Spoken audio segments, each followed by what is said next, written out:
Alors j'ai eu un entretien assez long avec René Louis, toujours intéressant, même s'il a beaucoup de lacunes et beaucoup de l'absence, mais c'est toujours intéressant. Et on est arrivé à la conclusion, finalement, que si on veut comprendre quelqu'un, il faut savoir de quoi il parle, ce dont il parle. C'est-à-dire que la langue elle-même ne suffit pas à déterminer la culture, la connaissance, le savoir qui est en jeu. Et plus largement, disons que les mots qu'on emploie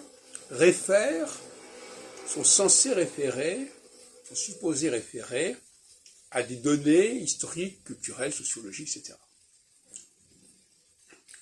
Ce qui signifie que le langage doit s'inscrire au sein d'un ensemble beaucoup plus large de connaissances, de culture, de formation. Et la langue toute seule, finalement, elle est quasiment inutilisable. Et ça renvoie à l'oralité, parce que les connaissances que nous véhiculons nous-mêmes sont assimilables à de l'oralité. Et les connaissances dont nous disposons, parce que nous lisons à ce que nous pouvons appeler un dictionnaire, à un système de recherche par Internet, etc., ça c'est de l'écrit. L'écrit, c'est quelque chose d'aliénant. L'écrit, c'est quelque chose qui écologiquement fait problème. Alors que l'oral, c'est en nous, c'est mémorisé et c'est beaucoup libre. Je me pose même d'ailleurs le problème des lunettes. Quelqu'un qui porte des lunettes, il ne voit que dans le champ où il dirige sa vue.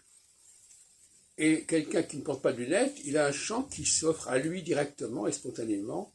Il n'a pas besoin de décider ce qu'il veut voir. Tout ce qui est à voir lui est servi, lui est délivré. Pour les langues aussi, je dirais que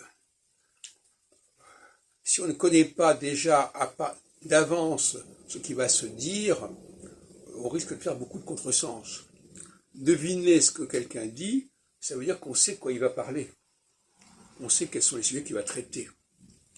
Et donc, on voit bien que la langue, encore une fois, elle est tributaire d'un savoir, d'une culture.